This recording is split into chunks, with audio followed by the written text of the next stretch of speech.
Assalamualaikum warahmatullahi wabarakatuh.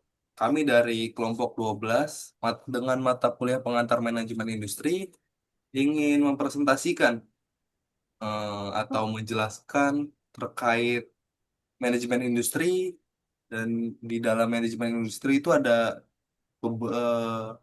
berbagai macam ya. Ada enterprise systemnya, manufacturing systemnya, production systemnya. Di sini akan kita jelaskan secara singkat melalui PPT ya. Dan sebelum itu kita perkenalkan, nama saya M. Abi Cestadabi dengan NPM 33342500022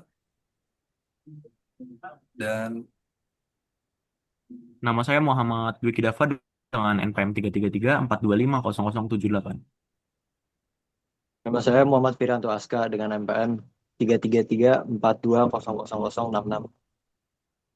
Nama saya Fuzi Syahendra dengan NPM 3334250195.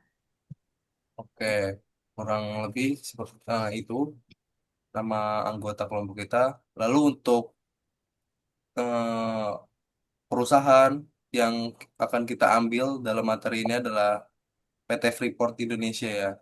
PT Freeport Indonesia adalah anak perusahaan Freeport, McMoran, Cooper, and Gold.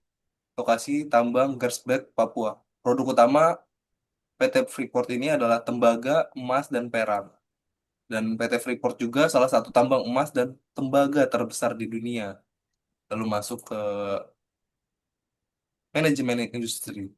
Ilmu manajemen industri adalah ilmu yang menggabungkan prinsip-prinsip manajemen dan teknik untuk merancang, mengelola, dan meningkatkan efisiensi proses produksi dalam suatu industri. Tujuannya untuk mencapai produktivitas, kualitas, dan daya saing.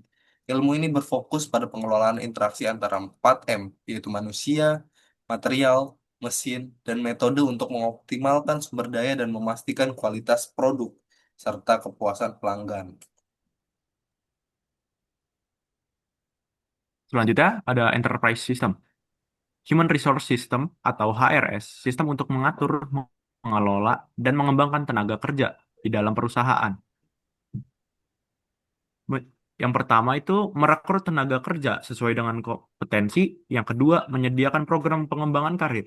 Yang ketiga, mengevaluasi kinerja karyawan. Sebagai contoh, HR PT Freeport merekrut tenaga kerja lokal Papua dan memberikan pelatihan khusus tambang bawah tanah untuk kepentingan perusahaan. Yang kedua, ada General Management System atau bisa disingkat sebagai GMS.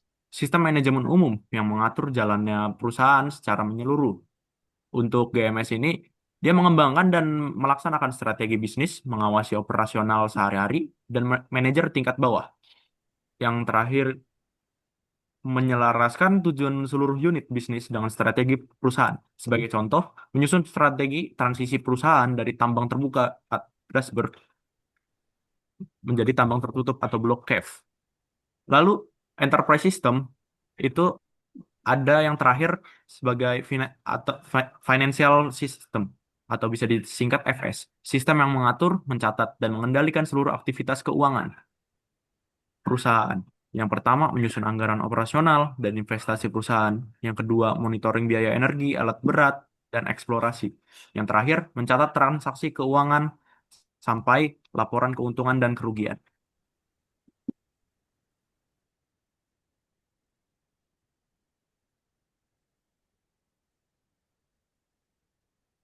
Lalu lanjut ke manufacturing system. Desain merujuk pada perancangan produk, proses produksi, serta fasilitas manufaktur agar kegiatan produksi berjalan dengan efisien. Mendesain produk sesuai kebutuhan pasar dan standar kualitas internasional. Merancang tata letak pabrik, smelter, dan jalur transportasi. Desain pengolahan limbah agar sesuai standar lingkungan. Marketing berperan penting untuk memastikan produk hasil manufaktur dapat diterima pasar dengan baik. Back-to-back business. Produk dijual ke perusahaan smelter dan manufaktur global.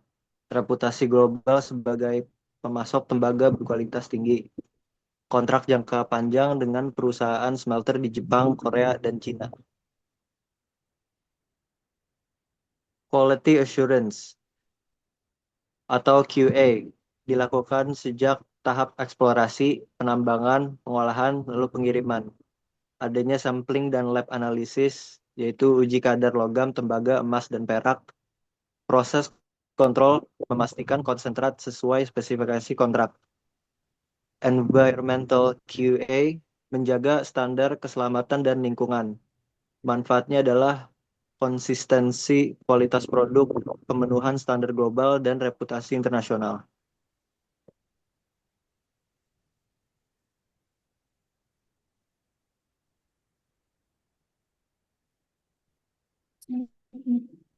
Lalu sistem yang terakhir ada production system.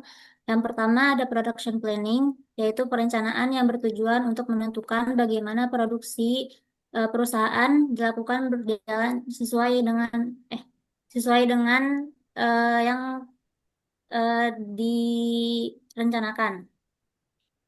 Sebagai contoh, di sini ada PT Freeport menetapkan volume produksi yang harus dicapai dalam periode tertentu. Yang kedua, evaluasi hasil produksi dan memperbaiki kekurangan. Dan yang ketiga, PT Freeport mengatur jumlah tenaga kerja sesuai dengan beban kerja produksi. Selanjutnya ada production control, yaitu pengendalian yang bertujuan untuk memastikan seluruh proses produksi berjalan sesuai dengan rencana yang telah dibuat. Sebagai contohnya, yang pertama, memastikan proses produksi berjalan sesuai target dan standar yang direncanakan. Yang kedua, PT Freeport menginstruksikan pelaksanaan produksi di lapangan. Dan yang ketiga, memeriksa kualitas hasil produksi. Lalu kesimpulannya, PT Freeport Indonesia sebagai salah satu perusahaan tambang terbesar di dunia berhasil menggabungkan keempat aspek ini untuk mendukung operasionalnya secara efisien. Baik, Sekian dari tim 12. Terima kasih atas perhatiannya. Kami ucapkan terima kasih dan sampai jumpa.